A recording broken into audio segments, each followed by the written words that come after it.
Hey everyone, and welcome to The Explainer. Today, we're unpacking a really massive update to the very foundation of India's commercial landscape, and that is the 2025 framework for Indian MSMEs. If you want to understand the actual trajectory of the modern Indian economy, you absolutely have to understand this sector. They're the hidden gears keeping everything moving. And as of April 2025, the government of India has completely overhauled the classification rules to supercharge their growth. So let's just dive right in, break down exactly what these new rules are, and figure out why they matter so much. Here's our quick roadmap for today. We'll start with the backbone of India, move into the new 2025 classification rules, look at how they're driving the Indian economy, cover the government support and benefits, and finally, wrap up with the big picture goal. All right, let's kick things off with part one, the backbone of India, understanding the foundation. Before we get into all the new numbers, we really need to zoom out for a second, because when we say backbone, we're not exaggerating at all.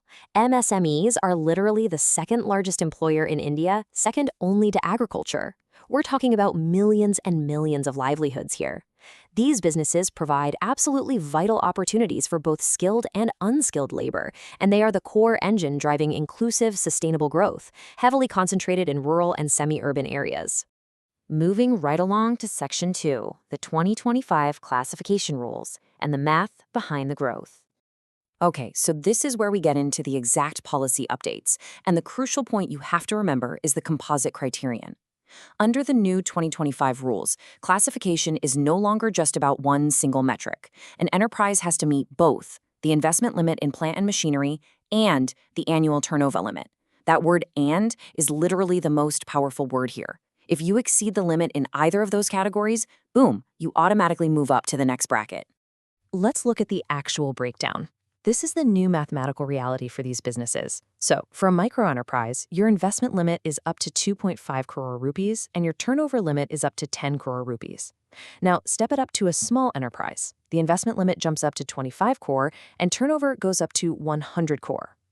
Finally, for a medium enterprise, you can have an investment of up to 125 crore and a massive turnover limit of up to 500 crore.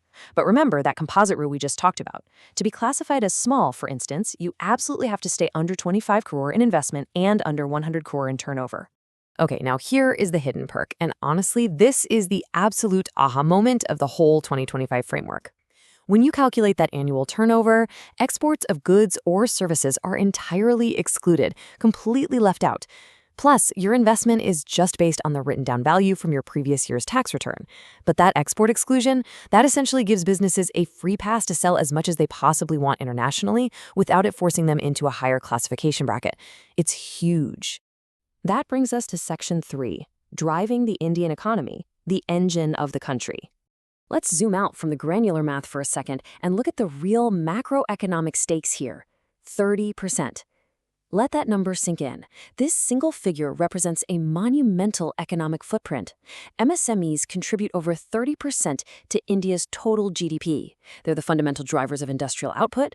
Basically, when MSMEs have a good year, India has a good year. And their global impact is just equally staggering. MSMEs account for nearly 48% of India's total exports. They aren't just serving local markets. They are taking Indian craftsmanship and engineering to the rest of the world. We're talking about specializing in textiles, leather goods, and highly technical engineering products. Remember that export exclusion rule we just covered? Well, this is exactly why the government wants to fiercely incentivize MSME exports. But beyond the balance sheets, these businesses solve a massive geographic challenge for the country.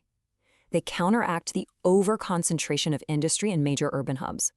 By providing decentralized economic activity in underserved regions, MSMEs actively balance regional development and actually reduce forced rural migration. It means people can find really good work closer to home. They also form this incredible, complete industrial ecosystem. MSMEs basically act as the anchor for large-scale industries by supplying all those essential components and semi-finished goods. And because they have much lower capital requirements to start up, they significantly lower the barrier to entry for business ownership. This makes them the ultimate training ground, really fostering innovation among first-generation entrepreneurs. On to Section 4, government support and benefits fueling the growth. So how does a business actually go about claiming all these benefits? Well, it all happens through the government's Udyam registration portal, and the incentives are incredibly robust. First up, credit support. You get access to priority sector lending and the Credit Guarantee Fund.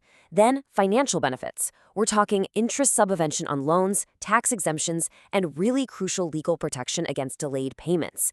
You also get market access, which means preferential treatment in government tenders. And finally, skill development, which hooks businesses up with training programs and subsidies for technology upgradation. And finally, Section 5, the big picture goal, looking ahead. We've seen the rules, we've looked at the impact, and we've covered the perks. So let's tie it all together with what is probably the most important question of this entire explainer. Why raise the classification limits in 2025? Why actively adjust the math to allow businesses to make so much more money and still be classified as an MSME? Well, here is the punchline. The government raised the limits to allow smaller businesses to scale up and invest in technology without losing their MSME status. Because think about it, in the past, if a small business was wildly successful and grew really quickly, it would cross those old thresholds, lose its MSME classification, and suddenly lose all those amazing UDIAM benefits we just talked about. It inadvertently penalized growth. Now the government is essentially saying, go ahead, buy better machinery, increase your turnover, build a stronger backbone. We are not going to take away your support system just because you're succeeding. To put it exactly as the source text outlines, the shift to higher thresholds in 2025 reflects the government's intent to allow smaller businesses to scale up. That quote really captures the core takeaway here. It's a deliberate, highly strategic move to encourage investment in technology and physical expansion, completely removing the fear of losing those crucial safety nets. So I'll leave you with this final thought to ponder today. How will these newly expanded limits redefine the future of Indian entrepreneurship? When the ceiling for success is raised and the safety net remains completely intact, the potential ripple effects across those rural towns, those manufacturing hubs, and the global export market are truly staggering. Thank you so much for joining me for this explainer. I really hope this helped you grasp the true scale and strategy behind India's 2025 MSME framework. Until next time, keep learning.